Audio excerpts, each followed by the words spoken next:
Hello दोस्तों, बड़े को प्रणाम, छोटे को प्यार। आज आप लोगों के सामने एक ज्ञानवर्धक कहानी लेकर आया हूँ। यह ज्ञानवर्धक कहानी सुन के आपको बहुत आनंद होगा और आप ये चीज़ बच्चों को भी दिखा सकते हैं। मनुष्य का जो अस्तित्व होता है वह माँ से ही होता है, क्योंकि आप माँ ही जन्म देती है बच्चों को। संसार में कहावत भी है कि पृथ्वी से भारी क्या है, तो माँ है। माँ से बढ़ के संसार में कुछ नहीं है। इसी माँ पे आज एक कहानी बताता हूँ कि माँ कैसे बड़ी होती है। माँ से बड़ा कुछ नहीं है, इसलिए कहानी बहुत रोचक कहानी सुना रहा हूँ, इसको ध्यान से सुनेंगे आप लोग। किसी एक देश में एक राजा रहता था। उस राज्य में एक गाय थी। गाय ऐसे भी माता आती है, गाय का ही माँ इसलिए कहते हैं कि उनके दूधों से हम लोग पालते पोसते हैं, पौष्टिक होता है, ज्ञानवर्धक होता है। तो उस गाय के एक बच्चे हुए थे। तो जब जो बच्चा था गाय का, वो बछिया अब जो थी वो धीरे धीरे बड़ी हुई और गाय तो था, तो गाय को भी मेंटेन रखा गया था। तो बड़ी होते होते क्या हुआ, तो बाद में ये नहीं पता चलता था कि इसमें माँ कौन है और बेटा कौन, क्योंकि दोनों बराबर लग रहा था। देखते आजकल सीरियल में आती है ना, सास बहू, जिसना सास और बराबर उम्र लगती, कौन सास है जिसका कौन बहू है पता नहीं चलता है। इसी तरह से गाय जो थी ना, वो उसकी जो माँ कौन थी और ये थी, ये पता नहीं लगता था। ये चीज़ धीरे धीरे बातें राजा के पास गई। राजा ने कहा कि भाई आप राजा साहब बताइए, इसमें माँ कौन है और कौन बेटा, क्योंकि एक उम्र से भी पता लगता है, लेकिन दोनों की जो बनावटें देखने का पता नहीं लगता था इसमें कौन माँ है और कौन इसकी बेटी है, बच्चिया है। राजा भी बड़ा चिंतित हो गया। फिर जब नहीं पता चला तो राजा जो था वो पूरा राज्य में जो है डिगडिगिया पिटवा दिया, सूचना पूरा कर दिया कि भैया ये एक गाय जो है, इसमें ये नहीं पता लगता है कि कौन माँ है कौन बेटी है। अगर कोई भी अगर इस चीज़ को बता देगा इसमें माँ कौन है और कौन बेटी है, तो मैं उसको बहुत बहुत बड़ा इनाम दूंगा। मैं इसको सभी एक्सपर्ट सबको बुलाया गया, बड़ा बड़ा एक्सपर्ट जो थी सब आया।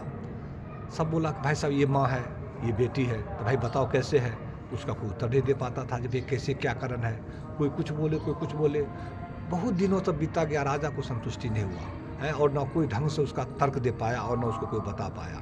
राजा चिंतित रहने लगा। धीरे धीरे ये बात गांव घर में फैलने लगा, पूरा राज्य में पूरा देश में फैल गया। यह बात फैलते फैलते एक गाँव में गया। एक बुजुर्ग सा आदमी था, मातृभक्त था, माँ को बहुत प्यार करता था। माँ की भावना थी उसमें, माँ की भावना कूट कूट के भरी हुई थी। उसको भी पता चला। वो आया राजा के पास, कहा कि राजा साहब मैं बता दूंगा इसमें माँ कौन है और कौन बेटी है। तो कैसे बताओगे? हाँ साहब बताऊंगा। तो क्या है विधि? तो कहा चलिए। कहा दोनों गाय और माँ को ले चलिए नदी किनारे में, है नदी किनारे में ले गया। और कहा कि दोनों को जब नदी किनारे में ले गया तो कहा कि ठीक है इसको पार करने दीजिए यहाँ से। तो जब नदी पार करने लगा था तो जो गाय आगे गई और एक बार पीछे गई।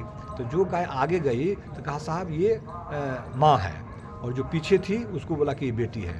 तो कहा कैसे? कहा था महाराज माँ जो है सो कभी भी बच्चे को जो होगा सो मतलब दुर्घटना में कभी भी आघात में नहीं डालती है। जो ये क्रॉस जो कर रहा है तो माँ पहले समझ रही कि कहीं गड्ढा तो नहीं है, मेरा बच्चा कहीं डूब तो नहीं जाएगी। और बच्चा भी सोचता है नहीं माँ को अनुभव ज़्यादा है तो माँ पहले जाएगी। तो इसीलिए माँ जो है सो कभी भी बच्चों को मतलब आपातकाल में कभी कुछ में भी और या दुर्घटना नहीं सोचती है। इसीलिए जो माँ जो है वो पहले क्रॉस किया है और बच्चा ये है। राजा संतुष्ट हो गया कि सही बात करता है, माँ कभी भी बच्चों को मतलब खराब नहीं देख सकती है। और उसके तर्क के आगे तो कोई तर्क ही नहीं था कि सही कह रहा है ये। फिर तो राजा बहुत प्रसन्न हुआ, प्रसन्न होकर कहा नहीं महाराज आप सही कह रहे हैं, यही माँ है और यही बच्चा है। उसके बाद राजा ने उसको कोई सा चिन्ह लगा दिया या कुछ माला वाला पहना दे ताकि डिफरेंट पता लगे जो कौन माँ है कौन बच्चा है। फिर पूरा देश में डगा पिट गया कि नहीं भाई साहब इस चीज़ का समाधान हो गया है। और राजा जो है सो उसको इनाम दे गया, उस बंदे को भी नाम पूरा देश में हो गया। इसीलिए आप लोगों से कर निवेदन है कि अगर आपके माँ है तो आप बहुत भाग्यशाली हैं, क्योंकि माँ से बढ़कर संसार में कुछ नहीं है। देखिए ऐसे मैं नहीं कहूँगा पत्नी है बेटा दुनिया है, लेकिन सब स्वार्थ जो है सब संसार स्वार्थ से जुड़ा हुआ है। लेकिन माँ ही एक ऐसी चीज़ है जो निस्वार्थ भाव है। भाई बंधु जो भी है सब स्वार्थ से जुड़ा हुआ है। आप अपना कर्म करेंगे अच्छा करेंगे तो आपका रहेगा नहीं। लेकिन माँ ही ऐसी है जो उसको कितना भी कष्ट हो दे, आप भी कितना भी कष्ट दे देते हैं, लेकिन माँ कभी भी बच्चों को नहीं होती है। तो माँ से बढ़कर कुछ नहीं। इसलिए आप लोगों से है कि जिनके पास माँ है उनको सेवा करें, शुश्रूषा करें। और साक्षात देवता संसार में माँ ही होता है। जय हिंद जय भारत।